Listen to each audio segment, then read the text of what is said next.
it up, Badlands. Explain those Badlands. That's a hell of a name.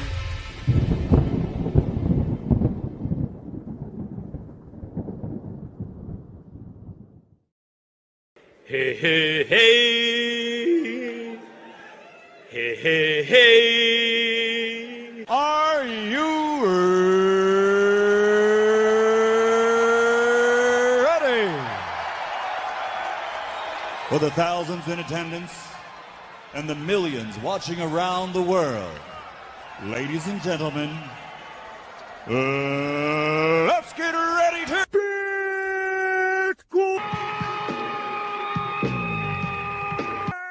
That's a nickname in its own way, but we came up with a new couple of words for corn. Don't you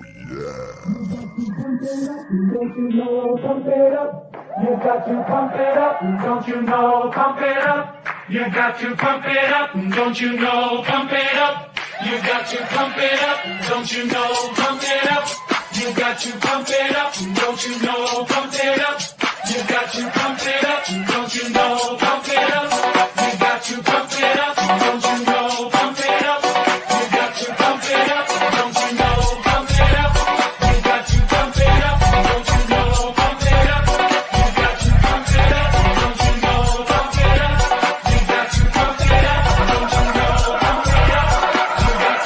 You got to pump it up. Don't you know, pump it up. You got to pump it up.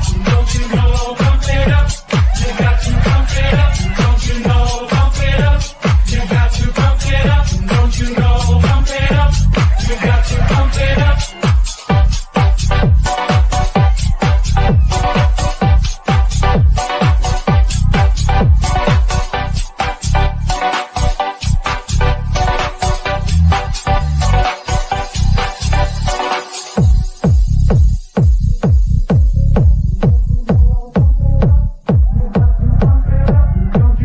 pump it up. You got to pump it up. Don't you know, pump it up. You got to pump it up. Don't you know, pump it up.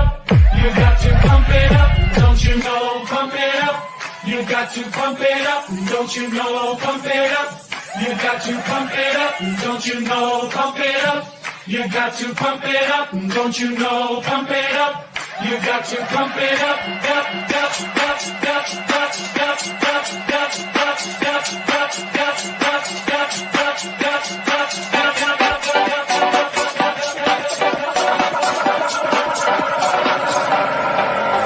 Don't you know, pump it up. You got to pump it up. Don't you know, pump it up. You got to pump it up. Don't you know, pump it up. You got to pump it up. Don't you know, pump it up. You got to pump it up. Don't you know, pump it up. You got to pump it up. Don't you know, pump it up. You got to pump it up.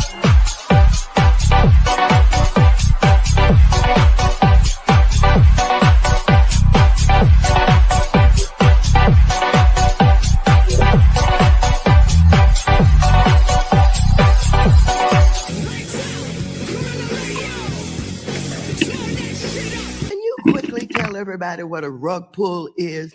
Bitcoin stands for freedom, sovereignty, and independence from government, coercion, and control.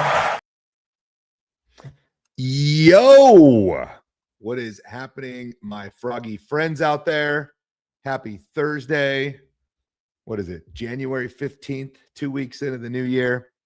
Yeah, things are great. Beautiful day in Southern California. And it was like 75 degrees today. I was golfing today. I'm a horrible golfer, but I did win some money today. So that was fun. I won a couple of bucks off the boys. We do this thing where, like, on a par three, you got to hit the green closest to the pin and you got to par it. And so I hit a couple of those. And, your boy GMoney came through with some fiat cash that I'm going to have to convert to some Bitcoin. So what's happening, everybody?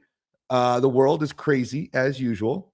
Bitcoin is back up on the rise. And our boy, right, Bessent, is going after Jerome Powell. This is a beautiful thing. And so, look, the singularity is happening.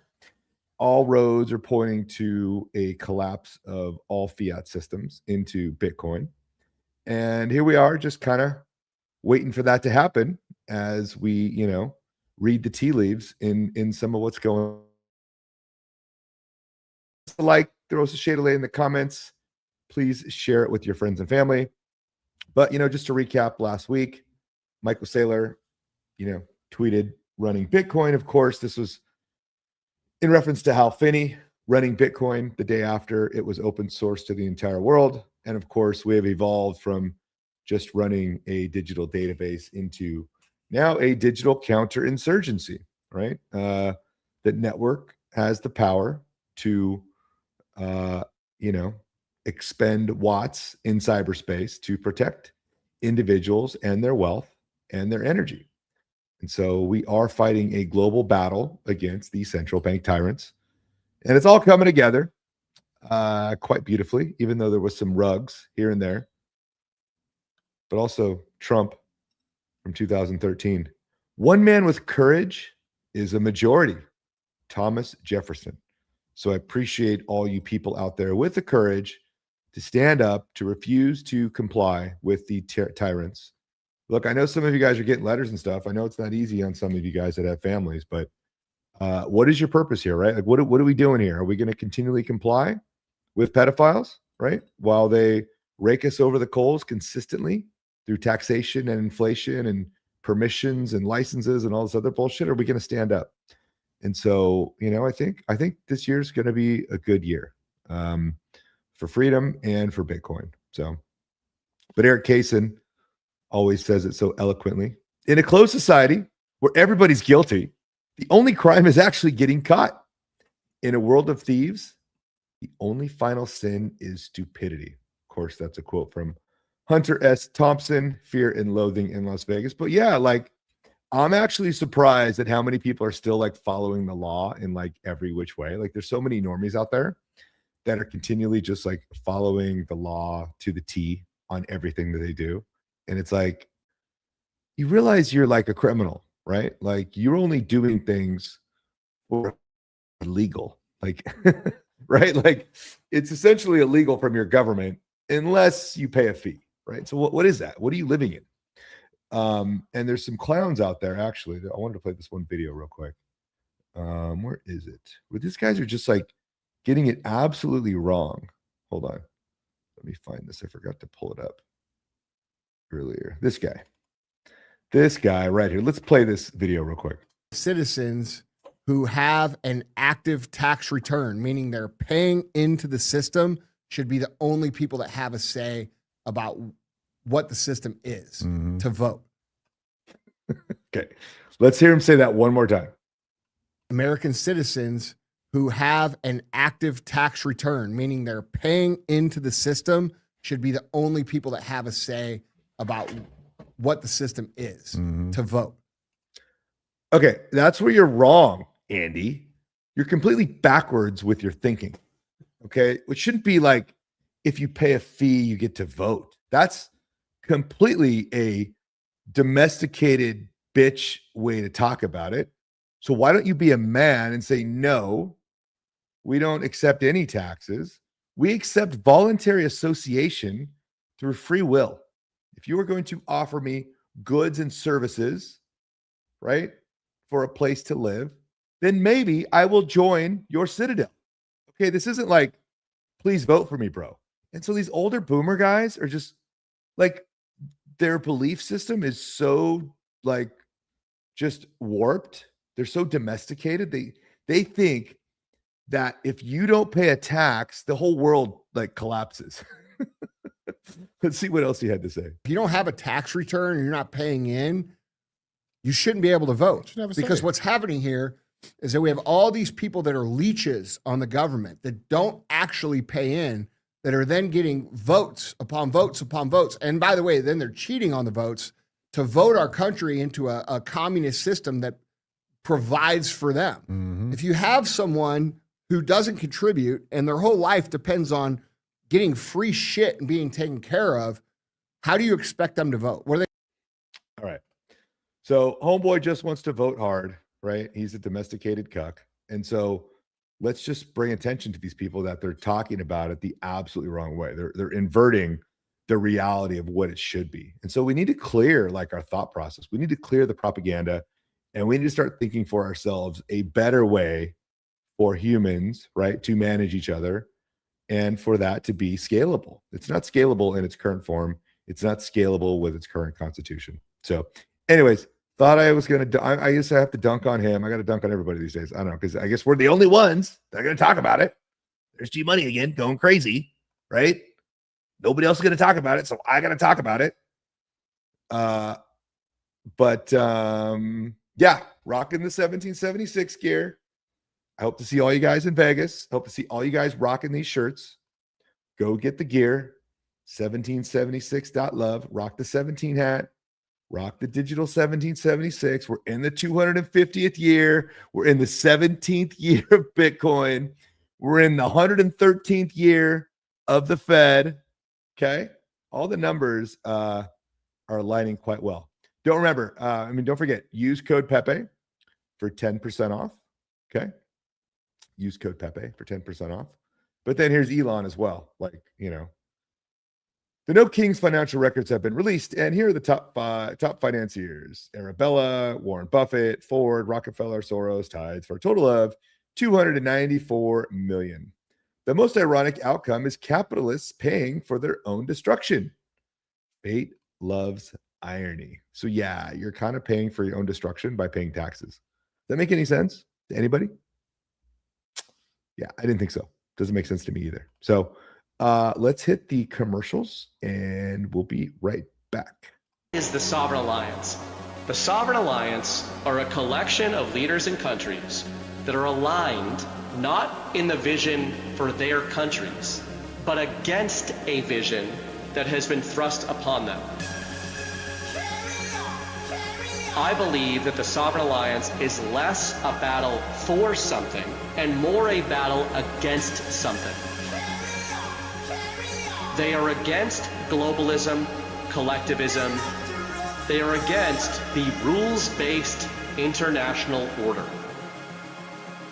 Sovereign Alliance, the latest addition to Badlands Rise merch, available now at badlandsmedia.tv/rise.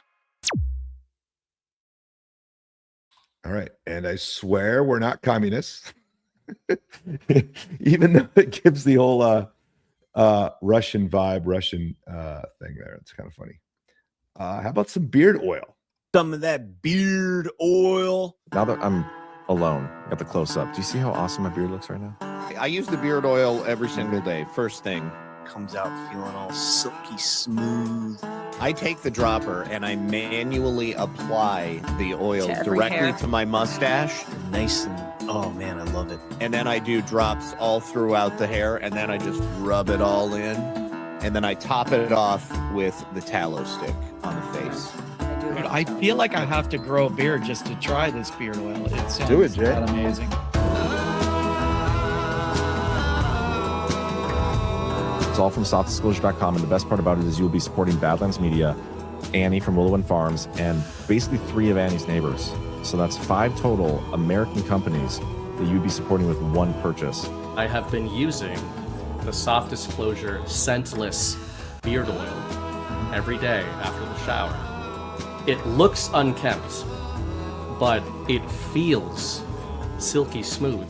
I want to look a little wild and unapproachable, but for the woman I trust, she'll be like, oh, it's actually kind of soft. He is approachable after all. Otherwise, stay away. And Soft Disclosure will help you too with that, if that's the very specific vibe you're going for. That is very specific, yes. You guys are supporting American businesses when you do that. It's absolutely incredible, and you get a great, great product.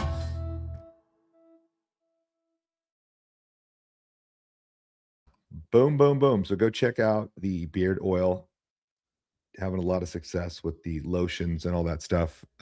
So kudos to the team putting that together. But of course, we also have River, the folks at River, Stack Sats with River, the Bitcoin only platform built by Bitcoiners for Bitcoiners. Why River? 0 fee reoccurring buys, stack Bitcoin effortlessly, hourly, daily, weekly, or monthly. 3.5% Bitcoin interest on cash, FDIC insured, no minimums, withdraw anytime.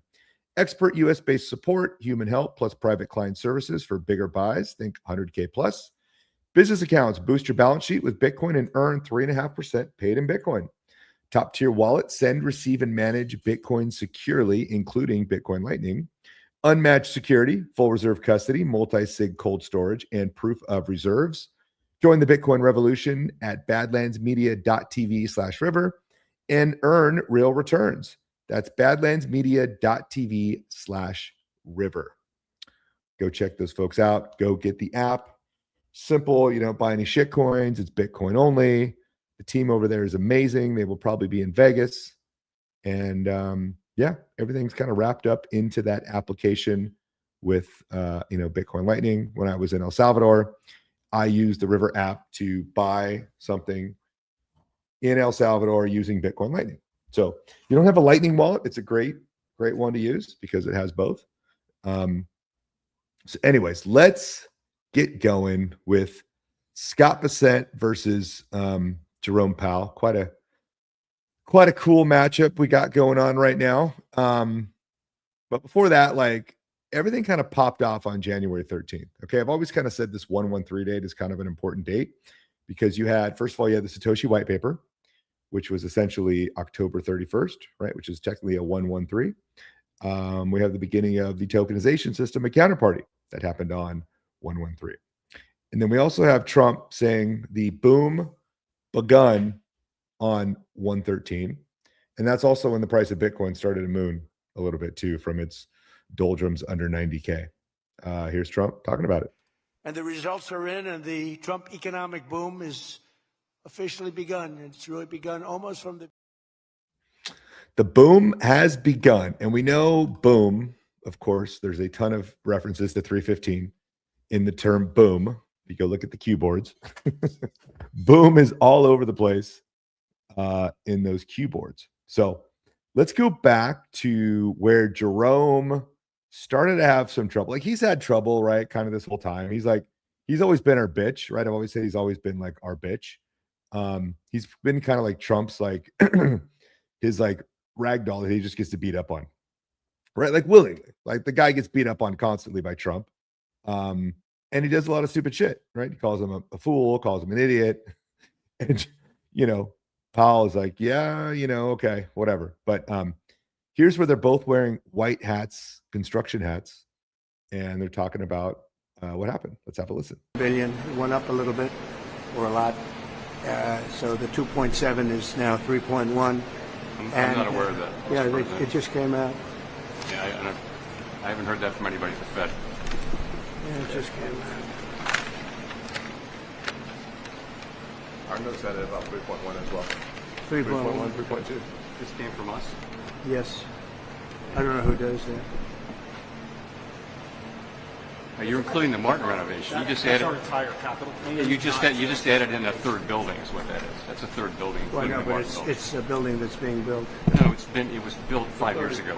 We finished Martin 5 years ago. It's part of the overall work. But it's So, not new. So we're going to take a look. We're going to see what's happening, and it's got a long way. Do you expect any more additional cost overruns? Don't expect them. We're ready for them, but we have a little bit of a reserve that we may use, but no, we don't.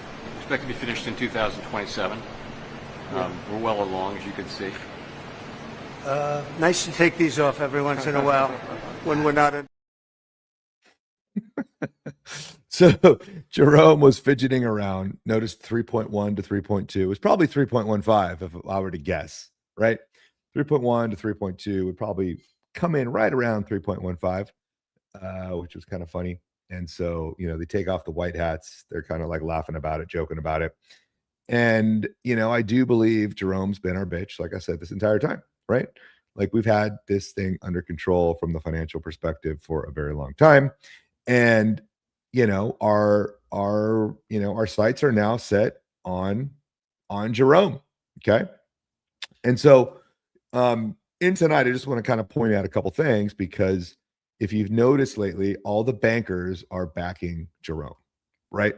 Like, even the European Central Bank and international central banks stand in full solidarity with federal system and its chair, Jerome H. Powell. The independence of central banks is in the interest of the people we serve. And so You've got European Central Bank. You've got Bank of England. You've got the Denmark. You've got the Swiss. You've got the Australia, the Bank of Canada, the Bank of Korea, the Bank of Brazil, right? So you've got all these central bank tyrants fully backing Jerome Powell, right? Which is a funny thing, right? But what happened recently? Well, federal prosecutors opened up a criminal investigation into federal chair Jerome Powell. Okay. And so here's the U.S. attorney. The United States Attorney's Office contacted the Federal Reserve on multiple occasions to discuss cost overruns and the chairman's congressional testimony, but were ignored, necessitating the use of legal process, which is not a threat. The word indictment has come out of Mr. Powell's mouth, no one else's. None of this would have happened if they have just responded to our outreach. This office makes decisions based on the merits, nothing more and nothing less. We agree with the chairman reserve that no one is above the law, and that is why we expect his full cooperation. But of course, we understand that the Federal Reserve sits on its very own patch of land that is immune to U.S. laws. So why would Jerome respond? He doesn't have to respond. They are immune to U.S. laws. And so this is setting up to be, I think, a pretty good rug, right? Because it's going to show that the people and the government have no power or authority over a independent private corporation that prints money out of thin air. Okay, so who cares if they go over on costs? I mean, right now, currently, I think they're losing like $100 billion a quarter, if I'm not mistaken. And so what happens to that? Like, do they just print more money? Right. And so anyways, this has been going on for a while, right? The central bank has been a focus of the Trump administration, kind of in the background. But again, we've always believed this is the major battle, right? Like the battle has always been about central banks. Okay. And so now it's being exposed, I think, at a level that's quite, unique in this current time frame, with Bitcoin in its 17th anniversary, the 250th year of 1776. And so who is this guy, Scott Bessent?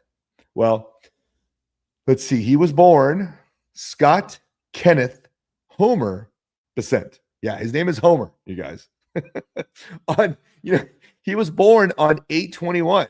And we all know what, August 21st is. August 21st is Bitcoin Infinity Day, right? We know 8/21 is like the infinity sign over 21 million, right?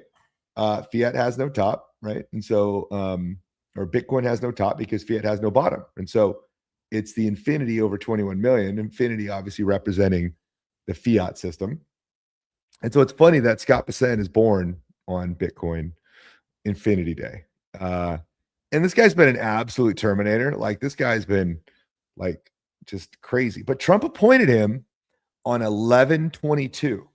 Okay, we know that Trump is kind of a numerology guy. I hate to wreck it for some of you, some of you numerologists out there, or some of you, math guys. But 11/22, I think that was important. We all know why. Right? They assassinated JFK on 11/22. They assassinated JFK over his central bank reigning the control from Executive Order 1110. Okay, and this kind of comes back to Covfefe, right? It all like kind of comes around to basically Covfefe. And here's Bessent recently basically saying 10% of the US budget is stolen each year. 377 billion. 5 to 10% of federal budget stolen every year. There's Covfefe there too, the 351. Okay. And that's just the tip of the iceberg, right? 10% of the federal budget is stolen. 20% is disguised vote buying. And another 15% is debt service to finance past theft. It's way more than 15%. Every dollar you give the IRS is stolen. Okay. And we knew this from 369 from the 1980s. So this isn't anything new to the people in this community. But what we're going to do is we're going to go through some of the things and some of the clips to just kind of show you kind of the back and forth. Okay, so here is Jerome Powell talking about the indictment, which of course came out of his mouth. Good evening. On Friday, the Department of Justice served the Federal Reserve with grand jury subpoenas, threatening a criminal indictment related to my testimony before the Senate Banking Committee last June. That testimony concerned in part a multi-year project to renovate historic Federal Reserve office buildings. I have deep respect for the rule of law and for accountability in our democracy. No one, certainly not the chair of the Federal Reserve, is above the law. But this unprecedented action should be seen in the broader context of the administration's threats and ongoing pressure. This new threat is not about my testimony last June or about the renovation of the Federal Reserve buildings. It is not about Congress's oversight role. The Fed, through testimony and other public disclosures, made every effort to keep Congress informed about the renovation project. Those are pretexts. The threat of criminal charges is a consequence of the Federal Reserve setting interest rates based on our best assessment of what will serve the public, rather than following the preferences of the president. This is about whether the Fed will be able to continue to set interest rates based on evidence and economic conditions, or whether instead monetary policy will be directed by political pressure or intimidation. I have served at the Federal Reserve under 4 administrations, Republicans and Democrats alike. In every case, I have carried out my duties without political fear or favor, focused solely on our mandate of price stability and maximum employment. Public service sometimes requires standing firm in the face of threats. I will continue to do the job the Senate confirmed me to do, with integrity and a commitment to serving the American people. Thank you. By the way, he looks horrible. I don't know if you guys noticed that, but he looks like death warmed up. Like, put the guy in a body bag already. Like, his lips are blue. He's like all wrinkled. He's all disheveled. Looks like he just had a bender on cocaine all night. I don't know, man, but I think he's ready for the grave, dude. Like, maybe you want to go spend time with your family, bro. You don't look very well. And maybe it's because of all the evil he's actually been a part of in the creation of stolen wealth, right? Through the fiat money printer. Okay. And so he's responding to this. But what's funny about this whole thing is over like a construction project, you know, like here they are stealing from us for over 100 years. And it's not like we, the people, basically like taking it to them. It's Trump being like, dude, you're over on your construction budget. Like that's how like domesticated the populace is to how this had to maybe come about. Like, oh my gosh, he's cheating on the construction and blah, blah, blah, like whatever. Look, I'll take it any way we can get at this point, you know? And so if that's the way it goes down, that's the way it goes down. But I do think there's kind of a rug at the end of this to where they'll get off like kind of scot-free. So we'll see what happens, right? We'll see what happens. But here's Bessent's response to Jerome. The Federal Reserve occupies a unique spot in the American governmental process. They have no supervision, they have no accountability, and I think that we will look at this and think that a couple of things on Chair Powell's watch. The Fed is now losing $100 billion a year, $100 billion, with no accountability. Yeah. We had the worst inflation in 49 years, and we'll see what the tally ends up being, but very good chance that we will have had ethics violations over the past 4 to 6 of the regional presidents or governors, and there needs to be some accountability. So it's an investigation. We'll leave it at that. There's Bessent taking it to the man. But he really is kind of my favorite Trump character in all of this. He's just like, they brought him in at kind of the last minute just to totally clean house for the financial system. And look, here is Trump on Bessent. This is a really interesting video, you guys. Like, listen to what Trump says about Scott Bessent. Let's just call him Homer. Homer, this is about Homer, our Terminator at the Treasury Secretary. Okay, let's hear Trump talk about Homer. So now, and we have our savior in this room. His name is Secretary of the Treasury, Scott Bessent. He's right there. Because that very handsome man, by the way, if you're picking the Secretary of the Treasury, is he like the perfect guy for a movie? He's made for the movie. Stand up, Scott. Look at him. No, he's central casting. He's central casting. But you don't, under that beautiful exterior is a killer. And here's what happened. He is in charge of the investigation of Somalia and the billions of dollars they have robbed from Minnesota, right? I hope you do your job. I hope you're not one of these Republicans where something comes up and they don't do what they should do because they're nicer people. You know, they're much nicer people than the Democrats, but Scott's actually not a nice person at all. So, Scott, you're in charge of that investigation? Okay, I'm not interfering at all. I'm just saying, please do a good job, honest and fair, right? Honest and fair.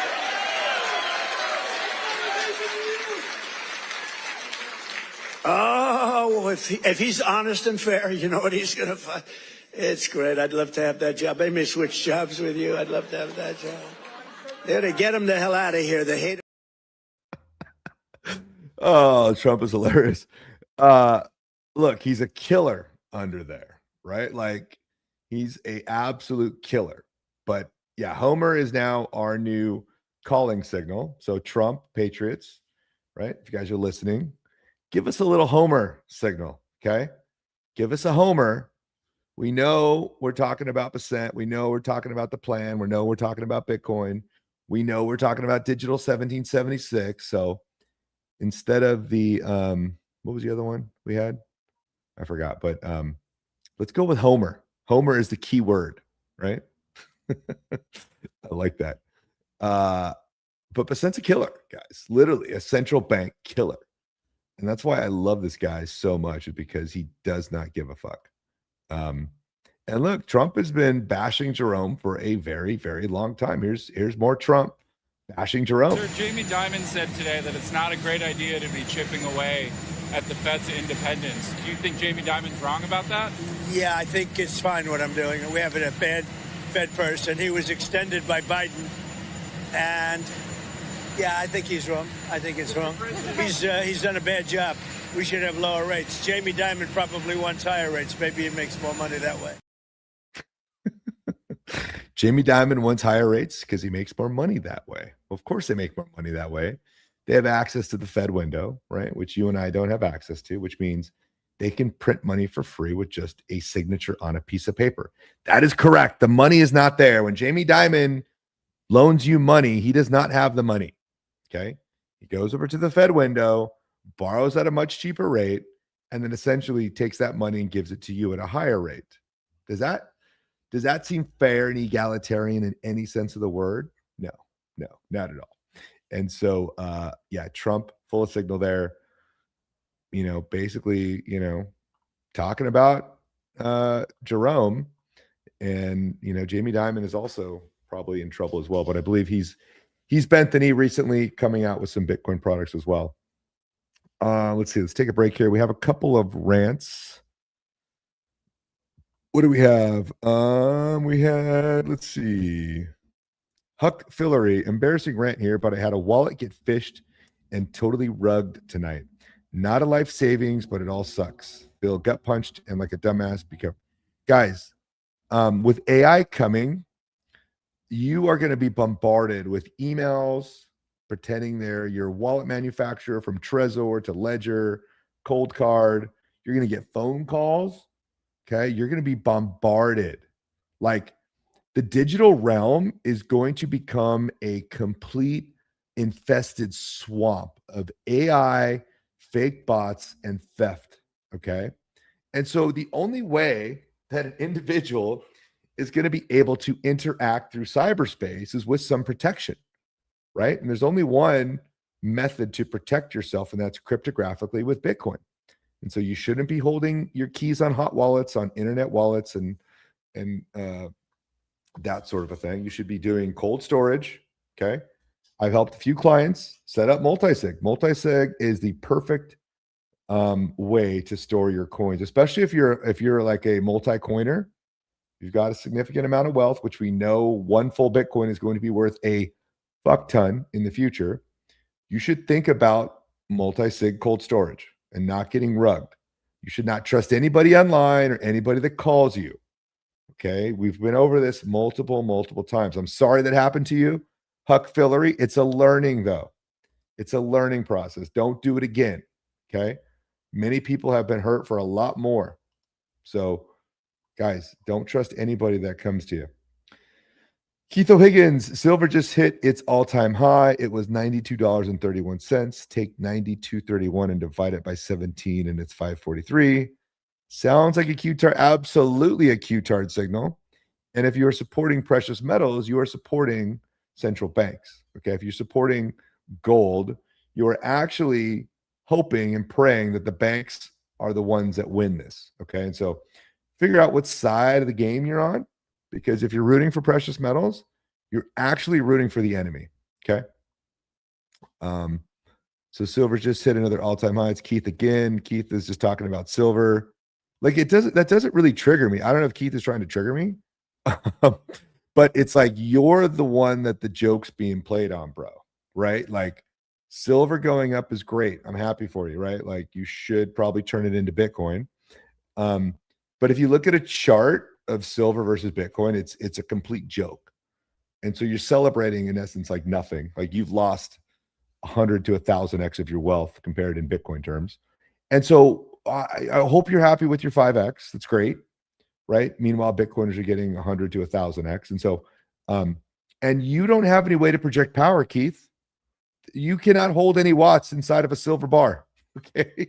I hate to break it to you, but there's no physical power projection with silver. Now, maybe if you're fighting off, zombies, right? Werewolves, vampires, maybe that's where the silver can come in handy. So you may want to tip some of your bullets with silver, okay, to wear off the werewolves and the vampires. Okay, so good for you. But you're the one that doesn't understand the game, right? And so for the metalheads out there, if you're triggered by this, well, maybe you just haven't done enough homework yet because you don't understand the realm we're going into. We're going to the digital world, whether you like it or not.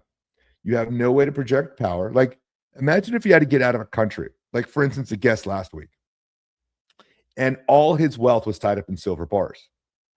Do you think he would have been able to cross the border with, I don't know, maybe a couple pounds of silver, right? How would that go? Right? You're gonna put it in your clothes? You're gonna put it up your anus, right? How you gonna smuggle all that through to the next country, right? And so think about that, because you can't, right? It doesn't transport well over space and time. Not at all. It's difficult. So I know we need silver for our phones and for the panels, for the solar panels and for the cars. I get it, bro. But we don't know how much silver's out there, right? We don't even know, like, the paper markets will just cover it up. And so it's kind of funny, the silver guys like getting all excited over this shit because they don't understand that the joke's eventually going to be on them. We tried to help, though, guys. Look, we tried to help them. And, if they don't want to help themselves, well, then that's on them. All right. Anyways, back to our boy, Jerome and Bessent. Look, guys, Bessent is our crypto guy, right? Here's Bessent talking about removing the barriers for crypto. We will take a close look at regulatory impediments to blockchain, stablecoins, and new payment systems. And we will consider reforms to unleash the awesome power of the American capital markets. Americans deserve a financial services industry that works for all Americans, including and especially Main Street. The banks are absolutely terrified right now, you guys. I guarantee they're having all-night meetings, figuring out how to beat this new crypto bill. Okay. Now, the new crypto bill failed. Okay. They pulled it because Coinbase and some others actually pulled their support for this bill. Okay. It got rugged because there was a lot of problems with it. Okay. And so the banks are terrified. Make no mistake, right? Here's the bill that we're talking about.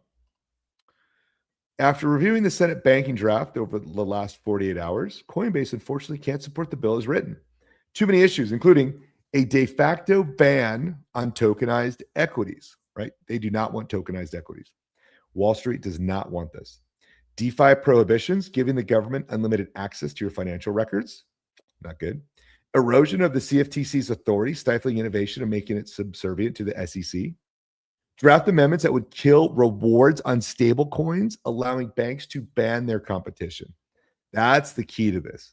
They do not want individuals earning yield on stablecoins because that will absolutely kill the bank's direct access to the Fed window, right? It basically gives Americans direct access to that Fed window, okay? Gives you access to the cheaper rates, gives you access to more yield on those stablecoins. And so they're terrified. The banks are terrified. Here's Brian talking about why they had to pull it. High-level principle here is that we can't really have banks come in and try to kill their competition at the expense of the American consumer, right? People in America should be able to earn more money on their money. I think stablecoins are an opportunity for banks. They should be able to build great product lines with this. It's an opportunity for crypto companies. Congress and the laws that get passed, they should really create a level playing field and say, this is allowed, this is not allowed. Now, all American companies, go compete, try to build the best products and services. That's great. What's not great is if the banks can put their thumb on the scale to try to kill some of their competition, and they only pay about, 14 basis points on the average savings account. Consumers should be able to earn 3.8% on their stablecoin rewards.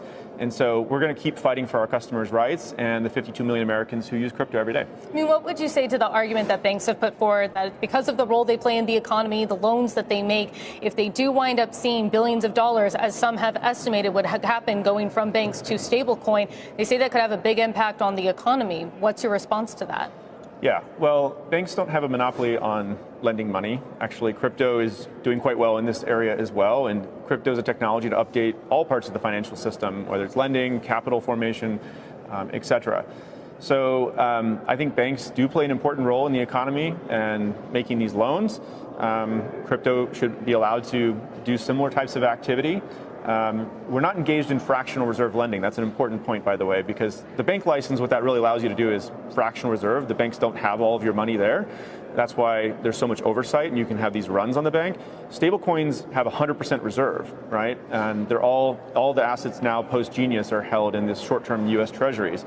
So in my view, it's actually a safer place to store your money, and crypto companies should be allowed to compete and offer loans just like banks. Brian nailed it at the end there. Did you hear what Brian said? What we've been talking about, right? Eliminating the fractional reserve because the banks don't actually have the money. Understand that they are loaning you something they don't have and then charging you to loan something they don't have, right? That is theft, okay? That is naked short selling. That is rehypothecation. So Brian absolutely nailed it at the end, right? And that's what this is about. The Genius Bill is transforming fractional reserve banks into non-fractional reserve banks, fully reserved banks with stable coins and T-bills. Okay. And so this is interesting because the banks that don't adopt this will die. It is adapt or die. Okay. And they're terrified because they don't want to adapt, because they don't know, they don't want to compete. They don't know how to compete. They're behind. They're behind, way behind on all this stuff. These are legacy systems that have been there for years that have not been updated. And they are way behind the eight ball. So their only response is to fight it politically and to block and to use the proof of stake network, right? That is Congress, Senate, to stifle innovation, to block the competition.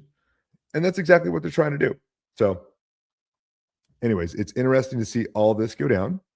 And Bessent is talking about these rats in the financial system. Right? In the whole Iran thing, it's exposing a lot of them. So let's take a listen. My message today is to the Iranian leadership on behalf of the people of Iran who cannot speak for themselves. Last March, we predicted that President Trump's maximum pressure campaign against the Iranian regime would accelerate an economic collapse. Since then, our sanctions efforts have been effective in slashing oil exports and cutting revenue. The currency and living conditions are in freefall. The early warning signs are already flashing in the Iranian economy. The regime continues to egregiously mismanage its economic resources with additional subsidies and price controls. The central bank is broke and printing money. Hyperinflation is next. Rather than building a prosperous Iran, the regime has chosen to squander what remains of the nation's oil revenues on nuclear weapons development, missiles, and terrorist proxies around the world. Civilians are rightly protesting mismanagement and economic collapse. President Trump stands with the people of Iran and has ordered Treasury to sanction members of the regime. Iran's leaders have brutally responded to peaceful demonstrations with violence, from mass shootings in the street to attacks on wounded victims in hospitals. Today's sanctions target 18 individuals and entities that the regime uses to evade sanctions on Iranian oil and divert proceeds from its energy sales away from the rightful owners, the Iranian people. Tehran's natural resources belong to its people and not its brutal dictators. Treasury will continue to target Iranian networks and corrupt elites that enrich themselves at the expense of average Iranians. This includes the regime's attempts to exploit digital assets to evade sanctions and finance cybercriminal operations. Additionally, President Trump has announced a 25% tariff on countries that continue to do business with Iran. Our message to the Iranian people is clear. Your demands are legitimate. You are protesting for a noble cause, and the United States supports you and your efforts to peacefully oppose the regime's mismanagement and brutality. Our message to the Iranian leaders is also clear. U.S. Treasury knows that, like rats on a sinking ship, you are frantically wiring funds stolen from Iranian families to banks and financial institutions around the world. Rest assured, we will track them and you, but there's still time if you choose to join us. As President Trump has said, stop the violence and stand with the people of Iran. Yeah, for those of you that don't know, like the Iranian currency basically went to zero against the dollar. Okay. Bitcoin went to like $1 billion or something in the Iranian currency. And so Scott Bessent, right, like the Terminator he is giving those people an option. Join us or you will be caught and you will be found. And we will find those funds, right? And so yeah, it's just beautiful to see because Bessent is absolutely crushing this on every front. Okay. You know, this is ultimately the fight and the battle we're in, guys. Like, if they're able to control the issuance of currency like they are in Iran, and the entire country just collapsed through their fiat currency, right? There's not a lot of hope for the people at that point. They don't have a lot to go off of that because the people in power just printed the money away. They stole it, okay? And the people are very financially illiterate across the entire globe, okay? Still. And, you know, people's basic net worth went to zero overnight in a real sense. And that's a very sad thing. And, you know, people think that can't happen here in America, but I do think that can happen here. You know, a triggering event will cause hyperinflation in the US as well. We can see it's heading right for that. Anyways, what else do we have? We've got the tariffs as well, right? Trump is crushing with the tariffs. Bessent is also a big supporter of that. And, you know, Bessent said if the Supreme Court, you know, basically knocks the tariffs down and calls them illegal, like there's other methods. But, you know, the whole idea here is replacing the entire financial system with the crypto Bitcoin backed system. And here's Trump talking about that as well. Many Americans are unaware that behind the scenes, the technical backbone of the financial system is decades out of date, many, many years out of date. You know that. Paul and others are straightening it out, but payments and money transfers are costly and take days or even weeks to clear. Under this bill, the entire ancient system will be eligible for a 21st century upgrade using the state-of-the-art crypto technology. Who would have thought we would have been saying that 2 years after? Who would have thought that?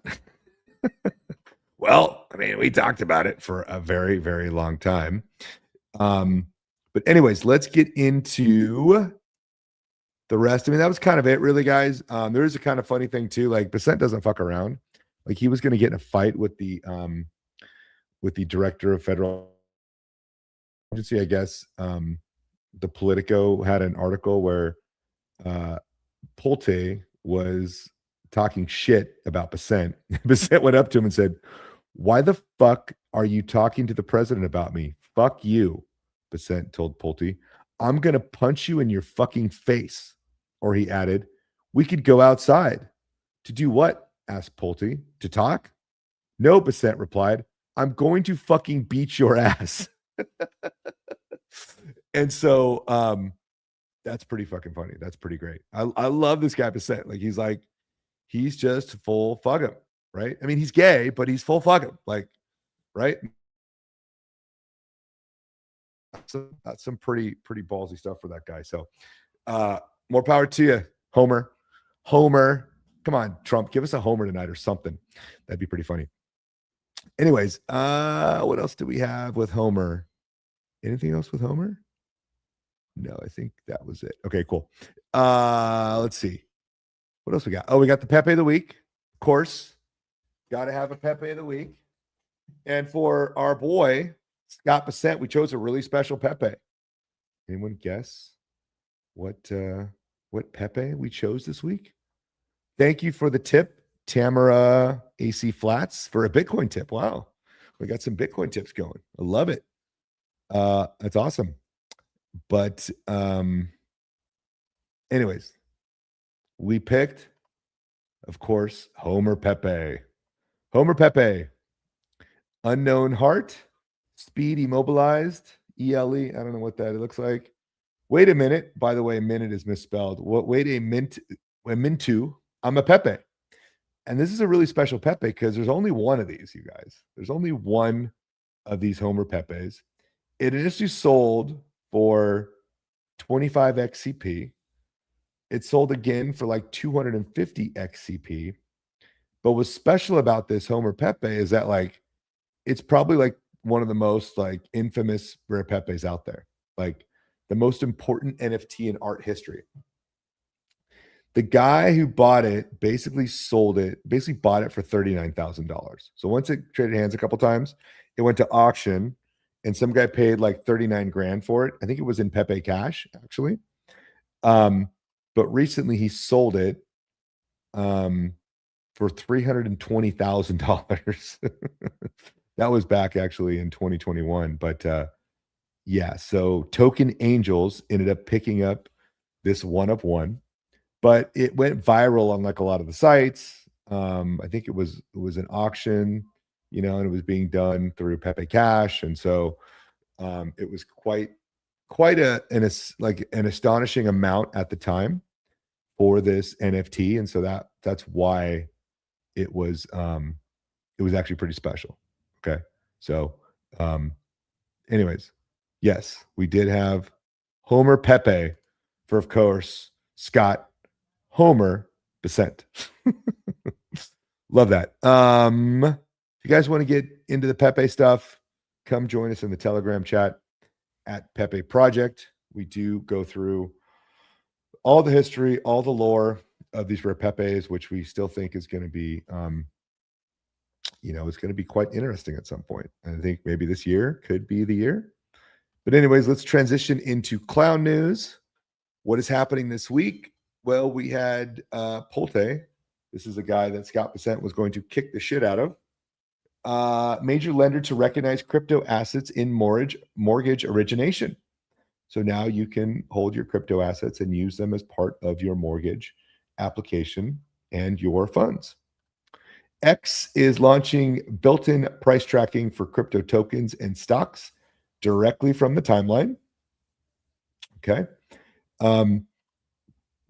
We had Max Kaiser, right? Trump's talking about basically capping credit cards at 10% interest after January 20th, 2026. And Max Kaiser says, usurious bastards used to get stoned to death. Make stoning great again.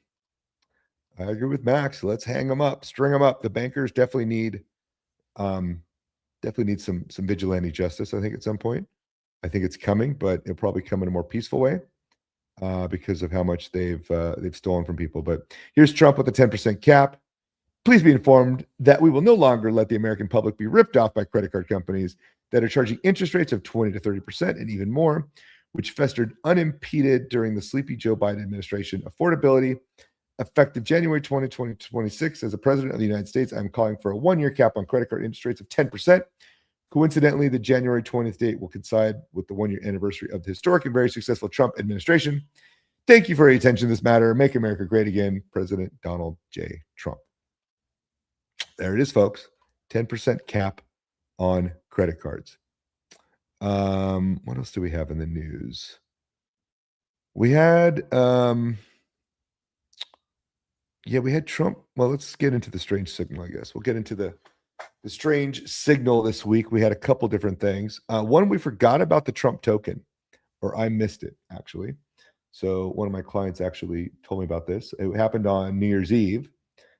On New Year's Eve, Trump Media, TMTG, announced plans to launch a new digital token, making the company's first major foray into the crypto space.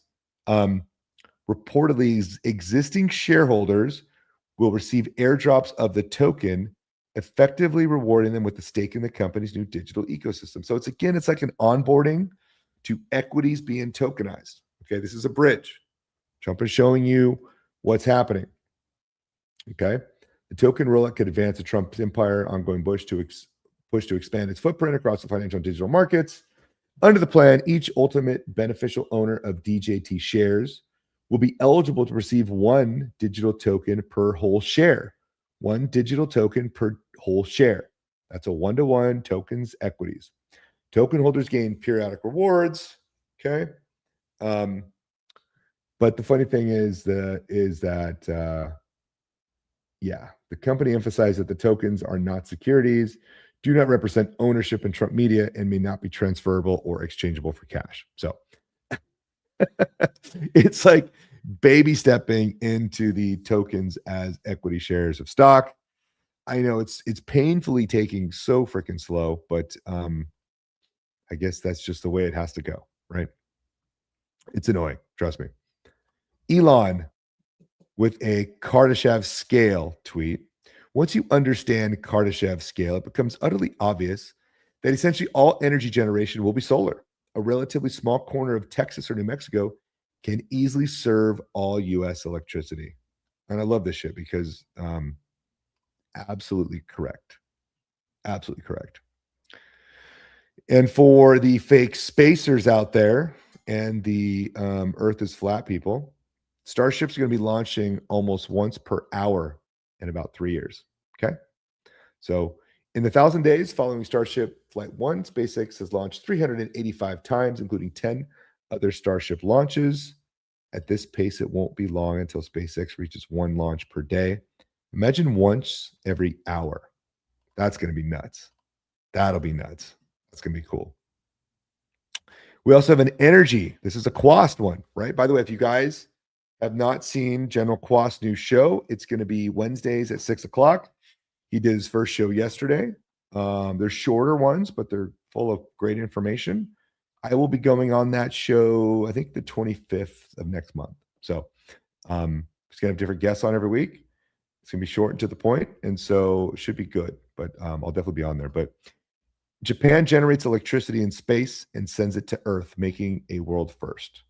So they reached a milestone in 2025 by producing electricity in orbit and sending it back down to space. Who would have thunk of that? I don't know. I think General Quast talked about that. here we have, we're going to need better cryptographic verification to prove who we are sooner or later. If you guys haven't seen these like TikToks coming out where you can basically mimic any movie character or whatever, and these Bitcoin like normies like Steven are normies. They don't want tokenization. They don't understand tokenization, but tokenization is your access, is expanding Bitcoin to the globe through a protocol that allows proof of work to live inside cyberspace without having to use Bitcoin. Okay. And so Shinobi, another kind of moron, something you have doesn't prove something you are, dumbass. Well, Shinobi, I don't know, that blue check mark, does that represent you? Does that represent you? I don't know. I don't get it. You have that blue check mark. I think that represents you because you have the blue check mark. These guys are idiots, right? So everyone gets Rare Pepe at the price they deserve. GMoney serving up some kecks to the morons out there. We had the Department of War Department going for 1776 vibes. See the patriotic hats there. Okay. We had, let's see, we had Elon. I pulled up this one because we've been debating a little bit of the fake spacers. Mars sky is the opposite of Earth. Blue sunrise and sunset, red during the day. Why is there no flat Mars society? Why isn't there? That's a good point. Like if there's flat Earth, shouldn't there be flat Mars? I mean, I'm just saying. Just saying. X is open sourcing everything. By the way, the new algorithm on X like sucks. So I don't know what's going on with the X algorithm, but currently it's terrible. But they're going to open source it. So, anyways, keep an eye on that. Here's a Lori throwback that Sovereign put out there.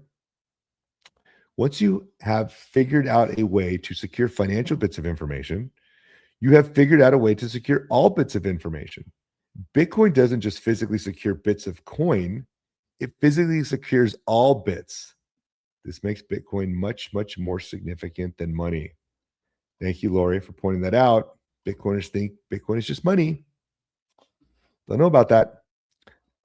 We had Keynes was a demon. So Elon Musk dunking on Keynes. We all know that economic terrorist Keynes, who he was. And if Keynes was a demon, Satoshi was or is an angel, right? By the way, guys, this guy, Justin Shocknet, was actually, I think, the first person to link Bitcoin to the counterinsurgency guide. Okay, I just came across him like a couple days ago. I think I posted something about it, and he retweeted or replied to my post with his initial tweet. And this tweet was back on January 5th, 2022. Okay. Called it a counterinsurgency, right? Capitalized the CO and the IN. Okay. And I think it was N in the chat that didn't get till July 4th of that year. So it's interesting. I don't think he dug as far as we did on the digital 1776 and Q and all that stuff, but I think I'm going to bring him on and see like how we connected that, because that might be an interesting conversation. So anyways, that was pretty cool. We want to give props where props is due. Looks like he was the first to link Bitcoin to the counterinsurgency guide. Cool stuff. Look, RIP to Scott Adams, but I searched his history on X and there's literally no Bitcoin on there. So RIP.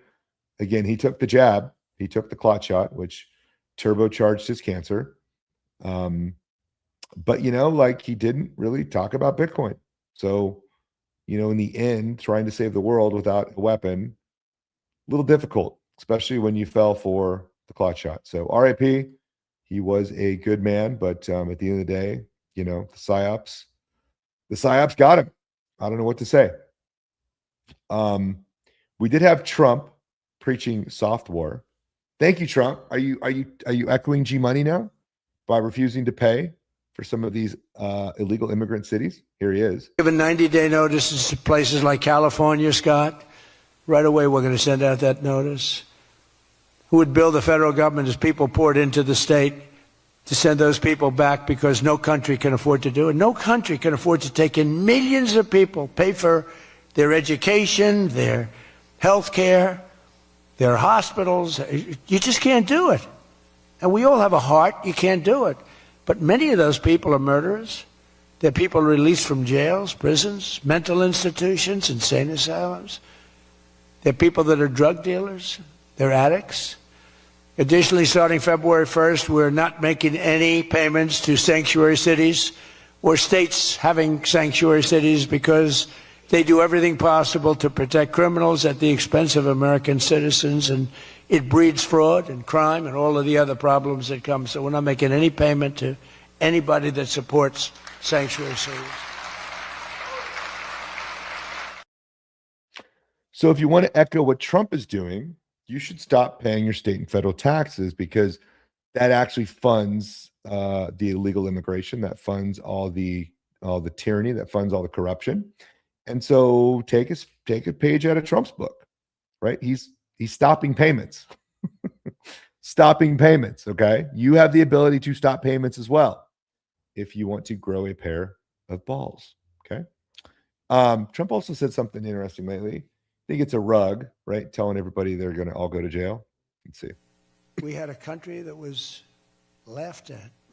They laughed at us 2 years ago. They laughed at us. They thought we were fools. They thought we were stupid people. Now we're seeing that they're not the smart ones. We are. But we have a great America, and we're going to enrich it.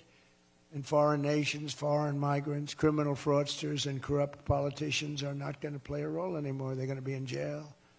Under the Trump administration, we're reclaiming America's dignity, rebuilding America's wealth, and we're putting the productive, hardworking American citizen at the center of every single thing that we do.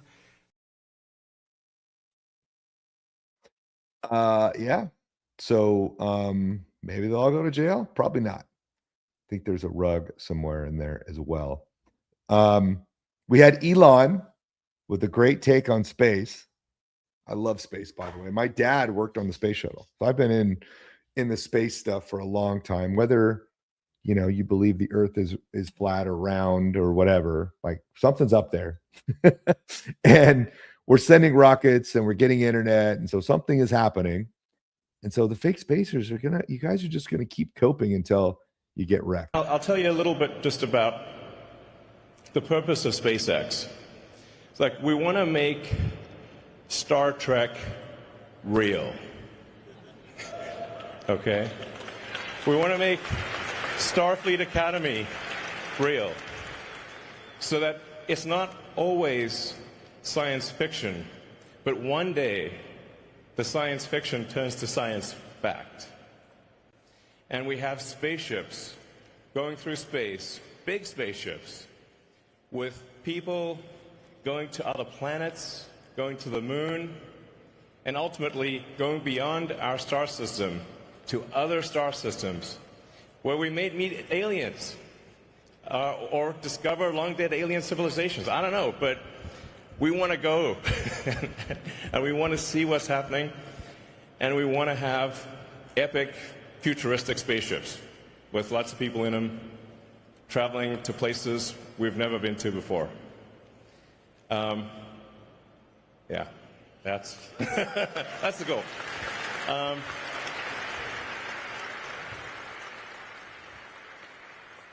And that's what I think the public thinks of when they think of Space Force. So on that note, I'd like to introduce the Secretary of War, Pete Hegseth.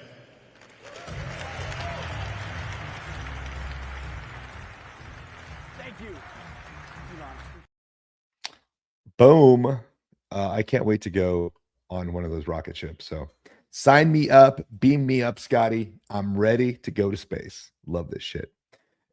We did have Fred Thiel, who is the CEO of Mara, which is the largest Bitcoin miner in the United States with the largest amount of hash, talk about a U.S. hash force, which is very interesting considering he was sharing a table of a dinner with Pete Hegseth last year, I believe, at an event. A couple of issues. One is you have a lot of mining happening in the U.S., but most probably a third of mining hash rate operating in the US is pointed at China. Again, Bitmain controls a lot of hash rate. Antpool has a lot of hash rate in the US. So this is Trump's, and this is one of Trump's initiatives, is we want more hash pointing towards US pools specifically. Correct. And you know, Mara Pool only mines for Mara, so we don't have any third-party customers, but Foundry certainly does. And you know, there's a belief amongst the U.S. government members, the U.S. government, that mining hash rate that is not pointing at a U.S. pool is not U.S. mining hash rate. Fair. And right. And you know, by the same reason, the U.S. government wants to have a Bitcoin strategic reserve as a way to be able to defend Bitcoin, just like the gold reserve is there to defend the U.S. dollar, and the oil petroleum reserve is there to defend the price of oil, which is a carryover from the old legacy of the oil crisis in the 70s.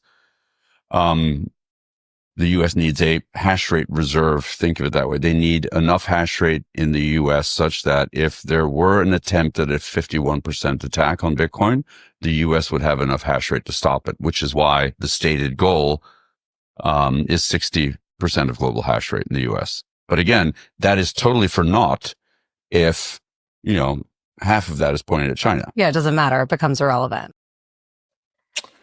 Interesting indeed, with a little military spin there, Mr. Thiel. I do love that. I do love that a lot. What other clips did I want to play? What else do we have? We had let's see. We had the rugs of the week. We did have some rugs of the week. Of course, the rugs. We always got some good rugs out there. For the boomers, President Trump is considering reclassifying psychedelics. Love that. Absolutely should declassify psychedelics. Absolutely should declassify cocaine and other drugs as well. But shrooms is a great step towards that. A lot of the boomers are upset because they think shrooms are so bad for you. Oh my God. You know, meanwhile, they're stuck on big pharma, Paxil and other shit that's just completely making them basically commit suicide. So anyways, a lot of help can be done for soldiers and others that suffer from PTSD with psilocybin. So I'm a big proponent. And we do also have a brand that we support on this channel. So go check them out. myshroomvibe.com. Yeah, myshroomvibe.com. You can get some great quality psilocybin in microdoses to go check it out. Peter McCormick. Finally growing a pair of balls, maybe not so much. I don't think so. The most naive thought we collectively hold is that we are going to vote our way out of this shit. When government controls money creation, the law, and the definition of rights, those levers will always be used to hold on to power, thus used against you. This is why you are getting poorer.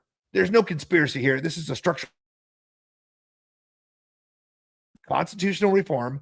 Exit the country while staying put. Bitcoin, cash, localism, parallel networks. Everything else is theater that keeps the debt machine running. So it's funny because Peter mentions everything but digital 1776 because he's still a domesticated pussy and he still doesn't understand, what's happening. So maybe one day, PETA, you will become a full-fledged digital 1776 warrior by refusing to pay your taxes to the thugs and criminals that are stealing and exploiting you, right? We can only hope. We did talk about the Iran Bitcoin went parabolic. So I don't know what even that number is. Is that $1 trillion per Bitcoin? 103 trillion? $103 billion per Bitcoin? Look, that's a complete collapse of the currency, guys. Okay. And it's probably going to happen to the US dollar at some point. So don't tell you GMoney didn't warn you. Right? I think this is funny too. They show the net worth of Satoshi, right? $128 billion. And then we just need to guess 12 random words, dude. Why is it taking so much time? They don't understand the cryptography that goes along with that. So it's quite funny that, they're even mentioning that. But we also had Owen Benjamin, this cocksucker, This guy is not even funny, by the way. This guy is like the most non-funny person I think I've ever met in my entire world. And so he's talking shit on Bitcoin like usual. The last 6 months have been interesting. I knew Bitcoin was a slave trap because of their parasite culture. They want to get rich from nothing. A lot of the silver and gold culture is based on demanding honesty. Okay. And then you had our favorite bald-headed schmuck retweet something saying Bitcoin is being used to rebuild the U.S. electrical infrastructure ahead of reshoring manufacturing. It's a lot like the moon landing. So here we have flat earthers, we have fake spacers, and XRP shittards all aligning with Bitcoin as a slave trap. I love this timeline. It's a great timeline. It's absolutely hilarious. And so, yeah, if you've got the baseline wrong about money, there's probably a couple other things you've got wrong as well. And then, of course, we have Trump. You know, he plugged in the game genie, and he's going to use the almighty power of the U.S. military to just kind of do whatever he wants. And everything is going to be based just upon his morality. I love this. So have a listen. Is there anything that could stop you if you wanted to? Yeah, there's one thing. My own morality, my own mind. It's the only thing that can stop. And that's law. very good. I don't need international law. I'm not looking to hurt people. Do you feel your administration needs to abide by international law on the global stage? Yeah, I do. I do. But it depends what your definition of international law is. You mean in Greenland? We had because you needed them at the time. In the 1951 agreement, though, it says the United States can reopen these bases anytime you want. You can send as many troops as you want, and you haven't done it. How come? Because I want to do it properly. And properly means own it? Really, it is. To me, it's ownership. Ownership is very important. Yeah. Why is ownership important here? Because it's what I feel is psychologically needed for success. I think that ownership gives you a thing that you can't do, whether you're talking about a lease or a treaty. Ownership gives you things and elements that you can't get from just signing. So that's a boom, right? Trump is showing what real power projection is versus abstract power projection. Okay. So it's an interesting thought process there. And it's interesting that it's happening currently.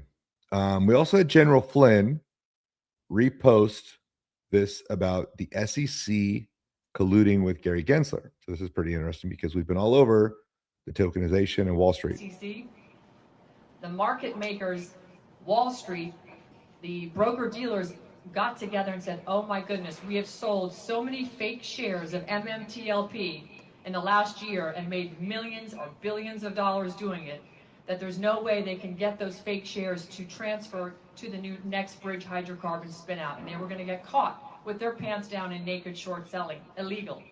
So they petitioned through their own trade association, FIF. They sent emails, and we have copies of those emails basically explaining, hey, we have naked short sold this particular ticker. We're going to get caught. So the SEC held up the S1 filing because what the S1 filing was going to do, it was going to request all the shares of MMTLP to come home under the own transfer agent of the new company coming out, Next Bridge Hydrocarbons, and that transfer agent would be able to match up the existing shares to a new Next Bridge Hydrocarbon share. But because so many synthetic fake shares were sold, there was no way to do that. So the Wall Street companies petitioned the SEC, and we have the email, to stop that S1. That is what's going on in this institution right here. That is not representative of you. That is not protecting you. And so if you haven't looked into the MMLTP mess, a lot of people got screwed over, and they're still trying to get their money out, and they can't. So, I think more and more light will be shined upon this entire system.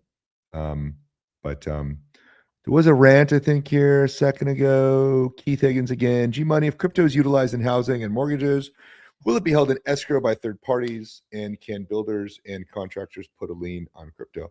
Well, I mean, typically when you're qualifying for a mortgage, you don't have to put that money into escrow. It's held in another account that you control. So I don't see why they would, why you would have to put that into escrow.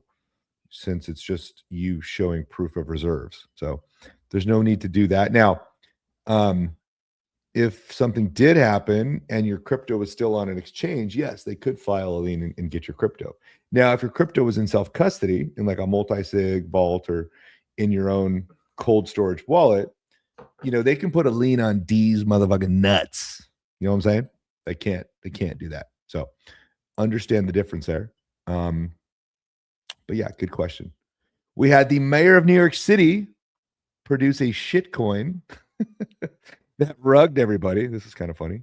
Being mayor for 4 years, there are many successes we walked away with, and there are many things we could have done better. And we learned a lot in the process.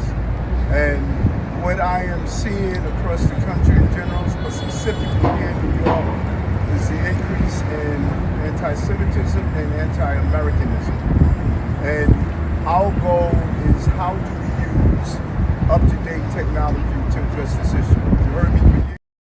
So anyways, the mayor of New York rugged everybody on his New York City coin and basically rugged everybody. So congratulations if you fell for that shit. We also had Michael Saylor talk about 17. So go check out the What is Money, or not What is Money. It's What Bitcoin Did. Danny Knowles interviewed Michael Saylor and basically got slapped around for 2 hours. But this was the funny part of it when he kept talking about 17. Bitcoin's 17 years old. And, we just had our 17th birthday on January 3rd. And so Bitcoin after 17 years is more than a $2 trillion asset. A lot of 17s there, Michael. A lot of 17s. But these are the books Michael recommended you guys read. So I'll play this small clip. But go watch that interview. It's interesting. I mean, it kind of shows that Danny never read Soft War, doesn't really understand Bitcoin, and it's kind of a normie. So it's fun to watch from our perspective because he just totally doesn't get it. But here's a small clip as well. Completely on a tangent to finish. Do you have a book that you would recommend anyone to read? One that's like had a real impact on your life? It doesn't, obviously not a Bitcoin book, just anything. I think that if you have copious free time, there are two histories. Either read The Story of Civilization, which is Will Durant's history, and it's like 11 volumes, maybe 12 to 15,000 pages. Start at the beginning, go to the end. Might take you a few hundred hours. You can listen to it in audio form, or you can read it. Read it if you can, because there's a lot of graphic images in it. I think that it's a balanced history of the world. I used to think it's comprehensive, and I realized, no, it's a summary of the history of the world. But compared to what you studied in school, you probably got the Cliff Notes, and this was just a intellectually responsible summary. And so I would do that, because if you read the history of the world, the Asian histories, Middle East, European histories, American histories,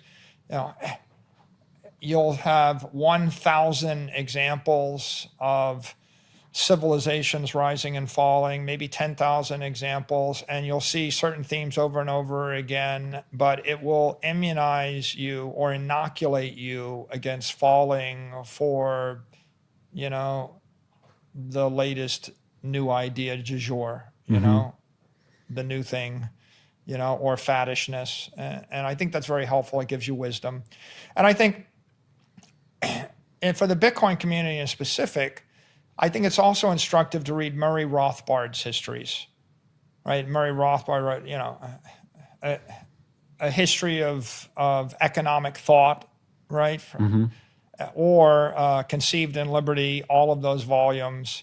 I think Rothbard wrote pretty comprehensive economic histories, and he tells you the history of economic intervention, political intervention, monetary intervention, and it's very helpful to read that, because I think people are manipulated by the idea du jour, and people are always they're always constructing some bromide or some simplistic idea like, well, this represents this, or this is the first time this has happened, or this happened for the first time. And, you know, and they act like there's some righteous indignation, or like for example, you know, 1971, you know, we went off the gold standard. Well, let me tell you a secret.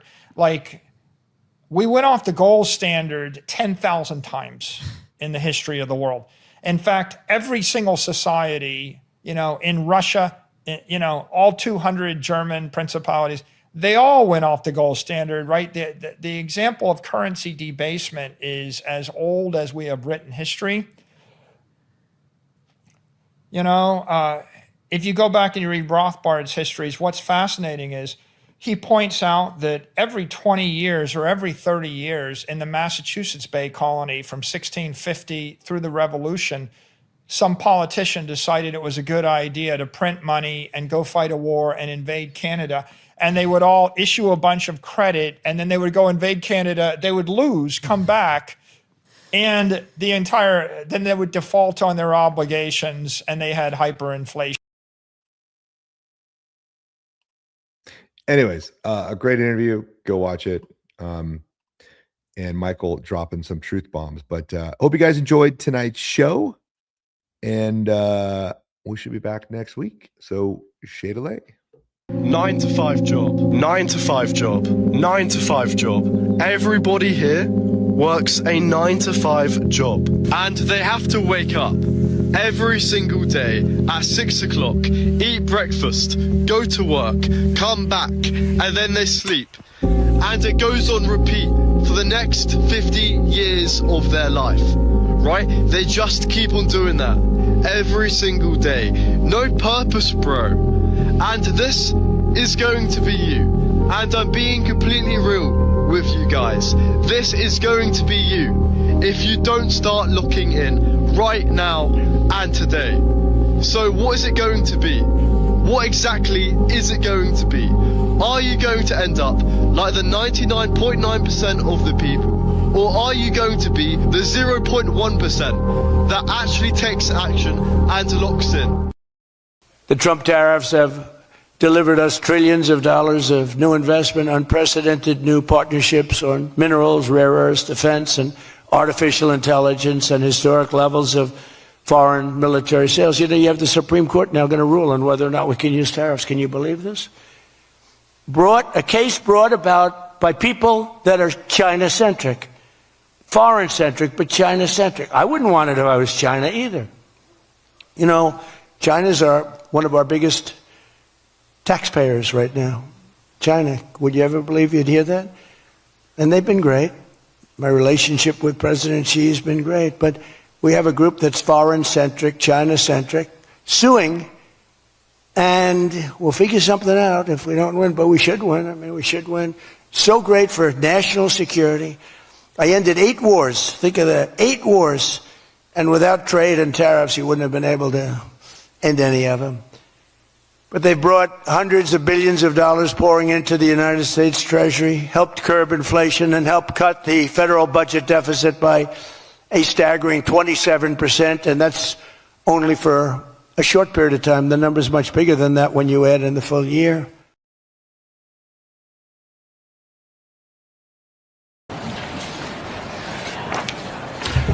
Good evening, lords and ladies of the illustrious Town Council, and good evening, Your Royal Majesty, Your Highness, the King and Town Administrator.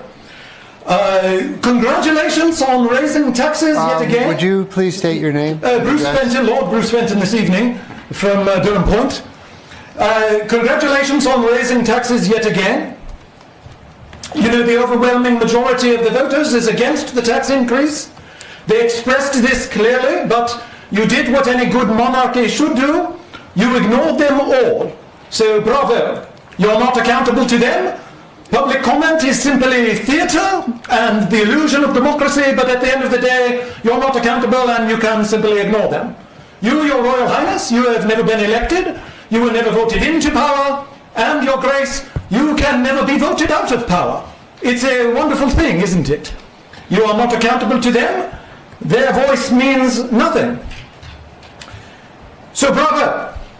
But I must say I was rather a little bit disturbed and distraught at the last meeting because you let all manner of riffraff in here. You had voters and labourers and workers and other sorts of commoners traipsing into this fine halls as if they owned the place. And it must have been terribly painful for you to be in the presence of these commoners. And I'm not sure how you could endure such a thing. You had to listen to these sob stories of these people talking about their taxes. Oh, boo-hoo, my taxes are up $40,000. Or boo-hoo, 50% increase, I have children. And do you remember the one gentleman? Oh, boo-hoo, I've lived here 70 years and you are forcing me from my home. Well, cry us a river. I don't know how we can make it any more clear to the commoners. This is a town for wealthy aristocrats. If you are struggling with your taxes and trying to make ends meet, the guidance from we, the elite, is clear. If you can't pay your taxes, don't be poor. When you move to this town, you sign an invisible imaginary social contract, which clearly states that you will pay far more taxes because we spend far more money here. That's what we do here. We spend other people's money. And if you don't like it, you're not welcome here. If you're struggling, then run along to one of the many, many other towns where you would pay far less in taxes. Newmarket, for example, or Rye. But have you ever been there? Have you ever been to Rye? It's a slum. It's barely suitable for the help. It shows what happens if the lords and ladies don't spend enough money. In Rye, the members of the town council have to sit on wooden benches. Can you imagine such a thing? Lords and ladies of the court sitting on wooden benches. It's preposterous. If anything, you should spend far more money. You currently spend about $60,000 a day of the workers' labour, and these are rookie numbers. You ought to be spending $100,000 or $200,000 a day. This building is one of the most expensive buildings on a per square foot construction cost in the state, but it's far too modest. You should increase it to 30 stories high, and you should outfit it with Versace and Armani and Patek Philippe and other premium brands, so that His Majesty our Lord the King can rule over his subjects in style. You really must send a message to these commoners. You should also increase the Zoning and Planning Board department by 50 or 100 people, so that the commoners can get a clear message that they can't go and simply build something on their own land as if they own the place. You've got to send a message to these commoners. You've done a great job in ignoring them, but you've really got to send a message. The role of the commoners is to be tax milk cows. Their job is to work and toil and labor in their dreary jobs and give their money to you. And your role is to spend their money and spend it with wild abandon on behalf of His Majesty the King. That is the natural order of things, and that is as it should be in any good monarchy. So please, continue doing exactly what you are doing, continue to ignore these filthy commoners, and continue to spend their money with wild abandon. With that, lords and ladies and Your Majesty the King, I take my leave.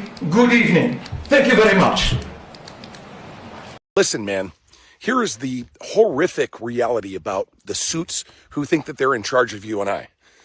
If you haven't figured it out by now, our government is a gigantic mafia who launders our taxpayer dollars directly back to themselves. And they do it through things like, I don't know, foreign aid, endless wars, childcare facilities. They hate you. They despise you. They want to depopulate you. And they think of you as a worker bee, okay? And even if they do think of you as a worker bee and they want to depopulate you because of the deranged death cult and fancy suits that they are, they still need worker bees to grow their food and to clean up after them. But let's be clear about one thing.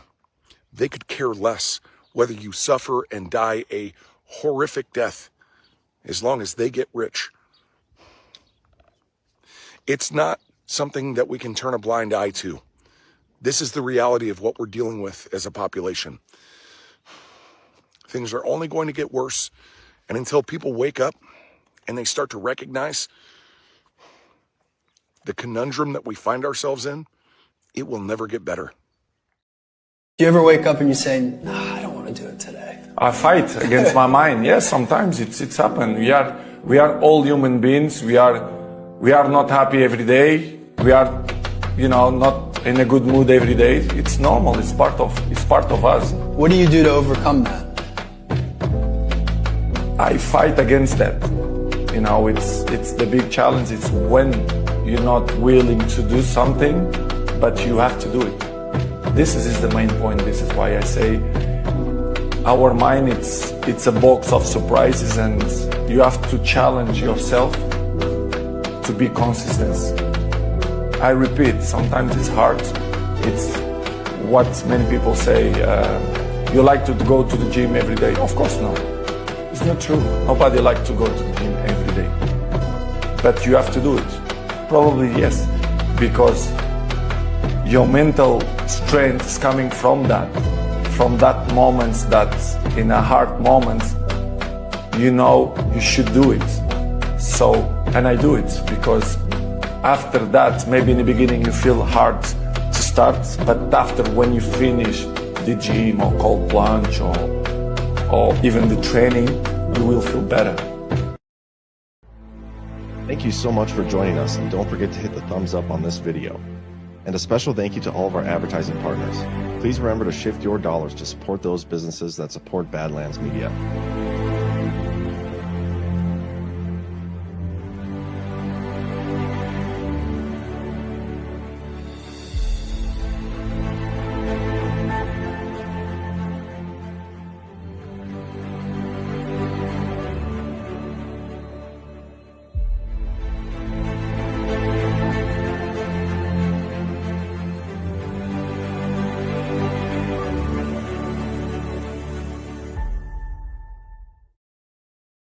Delay, my friends.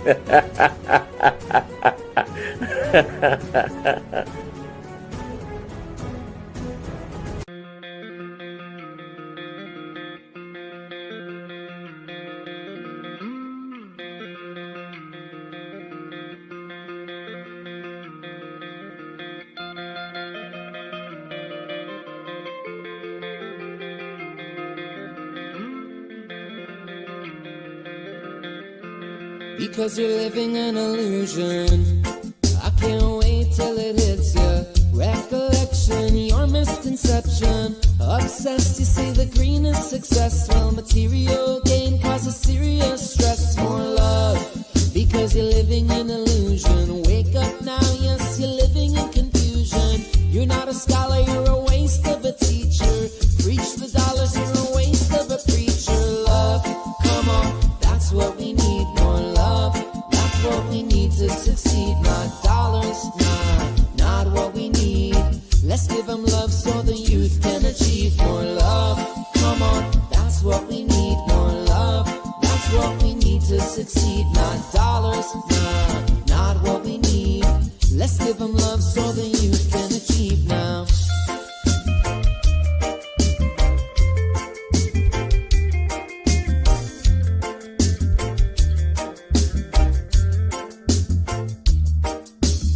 Yep, you gotta see clearer. Clear on up, stay up and stay clear up. Go back to basics, look in the mirror. You're in a dream, wake up and now gear up. Come on, love, continually loving, that's realer. Make up your mind and emerge as a leader. Now it connects many, y'all feed off. Rise up above, cause the youth stay feed off. Love, come on, that's what we need. More love, that's what we need to succeed. Not dollars, not what we need.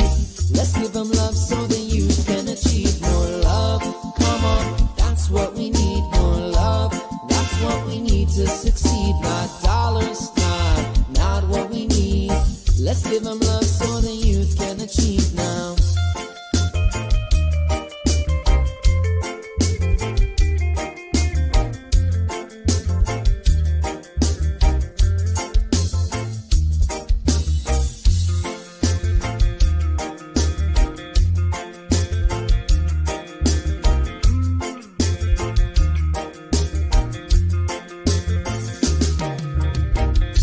You gotta see clearer.